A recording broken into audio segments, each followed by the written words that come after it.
So before going to the experiments, first let us familiarize with the trainer kit. So as you can see, this is your digital IC trainer. So you have many knobs here which is shown in red color. So these are the output terminals. So from these terminals we are going to take the output. Means if you are taking the output of AND gate, means the output of the AND gate will be connected to this point.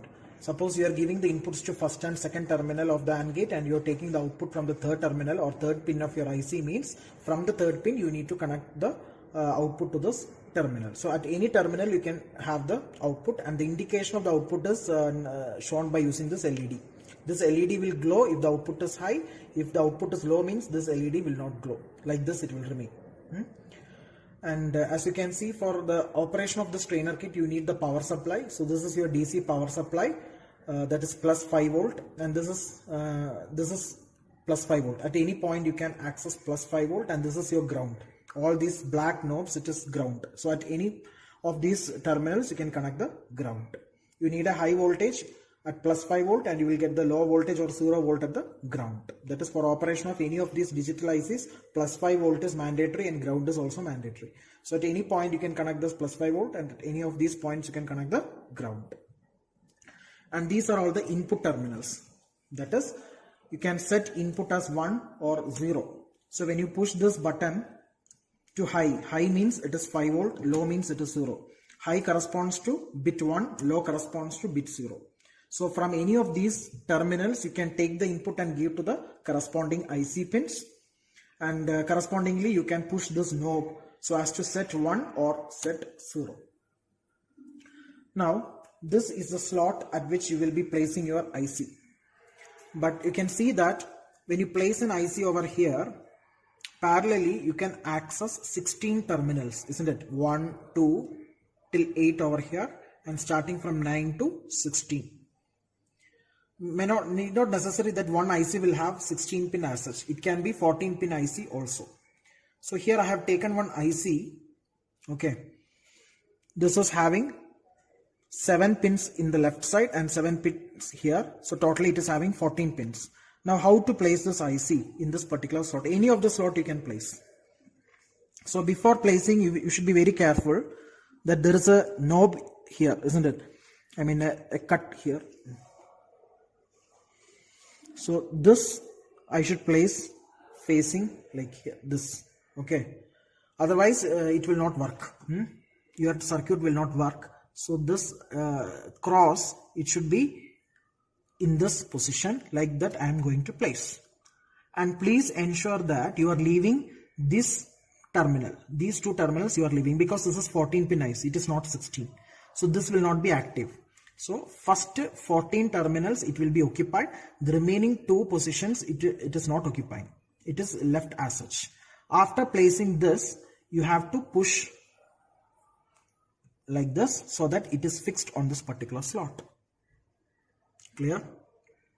Now this is your first pin. So this first pin is connected to the first pin of the IC.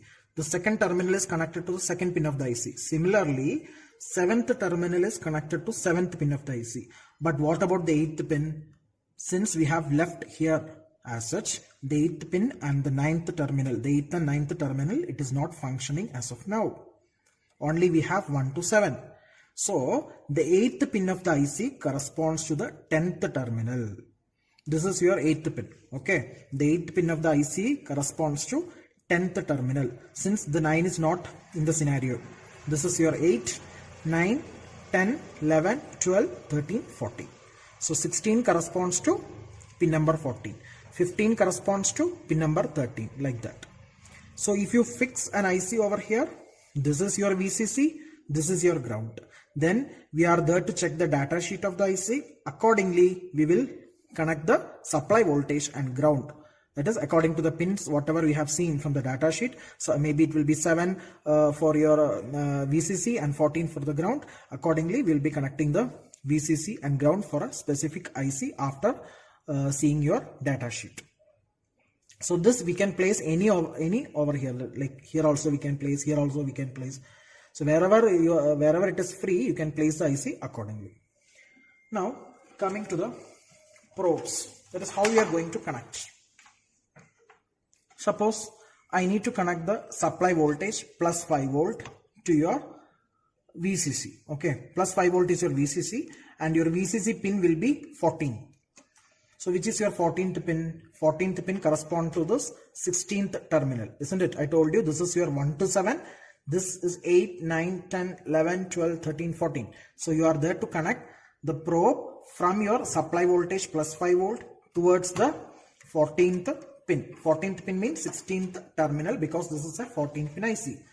Similarly, you can connect a ground. Ground is for 8th pin. Okay, so ground is for 7th pin. So 1, 2, 3, 4, 5, 6, 7. This is 7. So I'll be connecting the ground towards the 7th pin by making use of this probe. Okay, so likewise you are going to connect. Now this is your power on button. Okay, switch off, switch on. Now you have a clock input over here. This is your clock.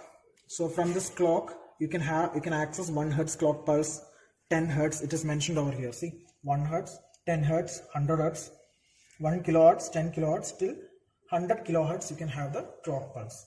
For the synchronization and for designing the counters in the upcoming experiments, you need to take these clocks. And we have a monopulse switch, which means here you can access the clock continuously, but from monopulse you can one by one you can access. I mean, one by one clock you can apply and see the changes in the output.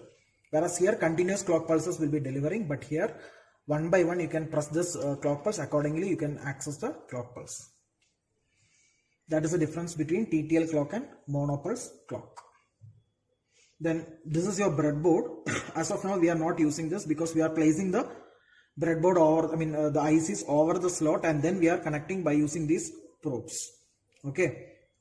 But when all the slots are occupied means we can access the breadboard, and in this breadboard we will be placing the ICs, and accordingly we will connect the circuit. Okay. So what is a breadboard? It is nothing but the experimental version of a printed circuit board. We are not using any printed circuit board. Here we are using a breadboard. Here you can have many holes or slots in this. So I'll show how you can place one IC over this breadboard and show. See, this is your IC. See, I'll be placing the IC over this breadboard like this, so that the upper 7th pin will connect over here and the lower 7th pin will be connecting over here. It is inserted into this particular hole. Okay. And in this breadboard you can see a large number of holes where each of these vertical holes are internally connected. Each of the vertical holes are internally connected. This you will see in your AEC lab in detail, but in certain cases we need to make use of this breadboard as well. So for that only I am trying to explain over here. So in vertical holes are internally connected. So there is no connection between the horizontal holes. Only the vertical slots are connected over here. Okay, suppose I need to short 2 terminals, means what you will do is, we will take one wire and we will short, suppose I need to short 1 and 3, pin number 1 and 3, then what I will do, I will take one copper wire, I will insert in the any of these vertical holes corresponding to pin number 1. See, pin number 1 is inserted over here, right? So under this you will have 4 vertical holes. So in any of this vertical hole, you can connect one end of the wire, and the other end of the wire you need to connect at any of the vertical holes which is placed under pin number 3. Similarly, pin number 3 is also having 4 vertical holes under that particular pin. So likewise, vertical connections is only defined over here. There is no horizontal connections. Correct? Only the short circuit is taking place vertically. But when you come over here, that is the upper part and the lower row. There is one upper row and lower row.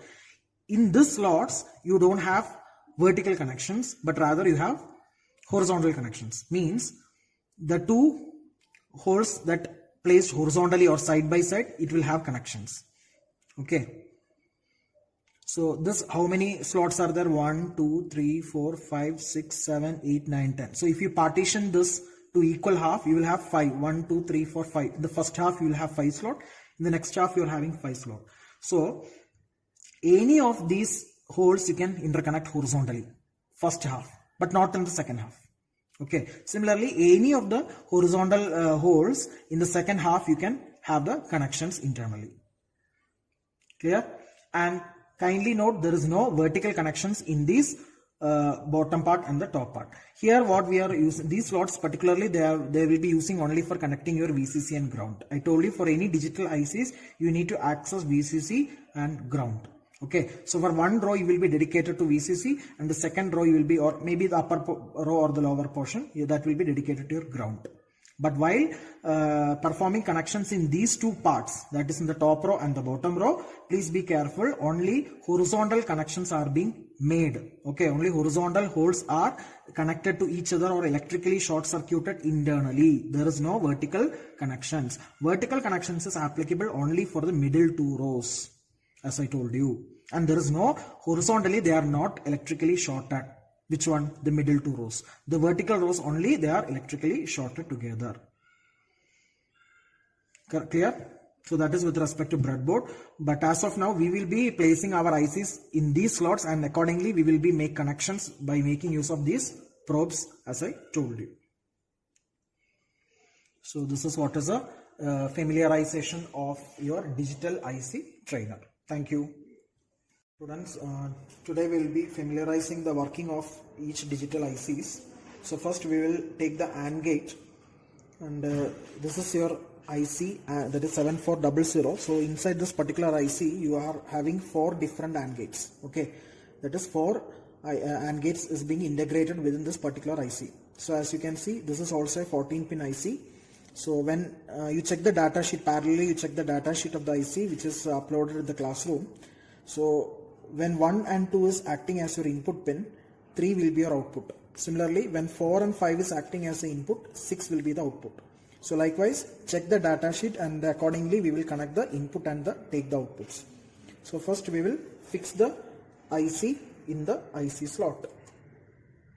This is a 14-pin IC, so we have left the 2 terminals vacant. So only 14 pins is being active, so the 2 pins is remained inactive. So after fixing the IC, we will connect the supply voltage and ground. So while checking the data sheet, it is understood that the supply voltage is connected to 14th pin. So this is your plus 5 volt. So I will be connecting to the 14th pin of the IC. 14th pin means 16th terminal. Now ground is connected to 7th pin. Ground is connected to 7th pin. Now we will give the inputs. I told you, when you give the inputs to 1 and 2, 3 will be your output. So this is your first input which I will give to the first terminal, that is the first pin, and second bit is connected to second pin. So 1 and 2 is acting as your input, and third pin is acting as your output. This is the third pin which will be acting as your output. So output is this, any of the terminal you can consider as output. So I have connected the supply voltage, ground, input and output. Now I will switch on the trainer kit. And this is AND gate. You know the truth table. Kindly verify the truth table. If both the inputs are 0, 0, output will be 0.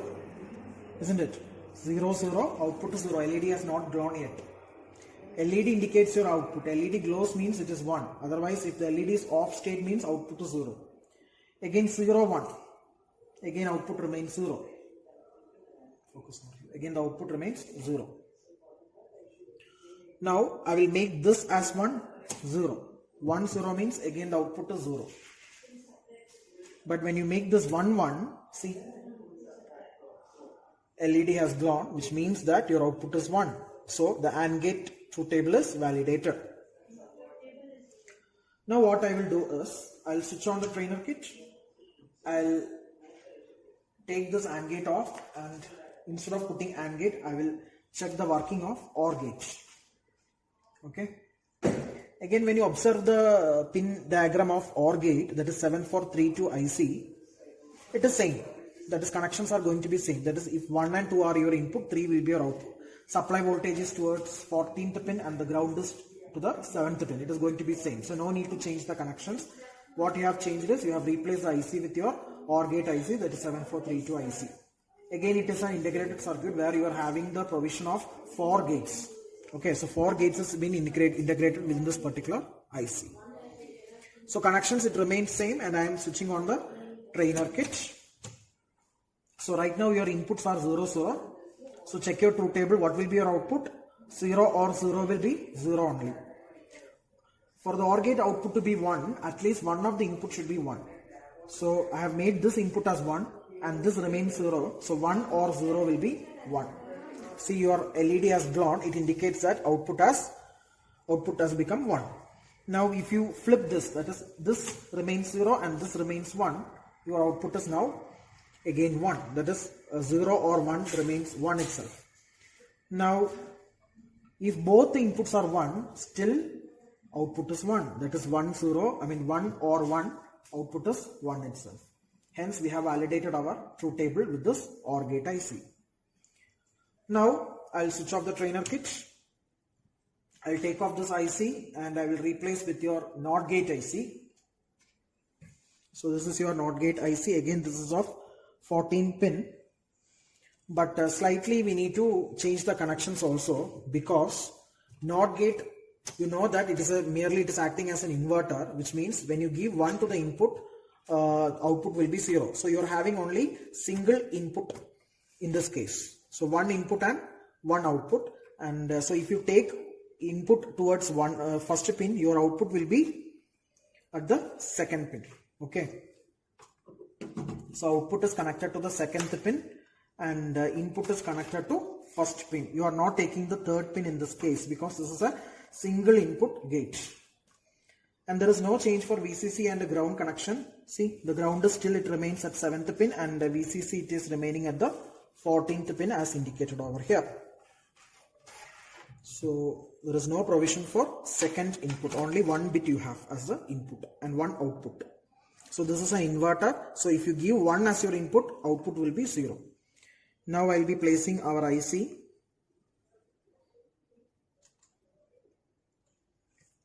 Lock it. Switch on the trainer kit. So you can see that here input is 1. Correspondingly, the inverter output will be 0. LED has not glowed. It indicates that output is 0. Now if you switch this input towards 1, correspondingly you get output as 0, which means that, your input, if you switch to 0, correspondingly your output is 1, which means that it is an inverter. So that validates your NOT gate working also. Similarly, today we have gone with the NOT gate, then AND gate and OR gate. Similarly, you can validate the truth table with respect to other ICs also, like NAND, NOR and all. Those universal gates also we can check the output accordingly. So this is the way of checking the outputs with your input combinations by making use of the digital IC trainer. Thank you all.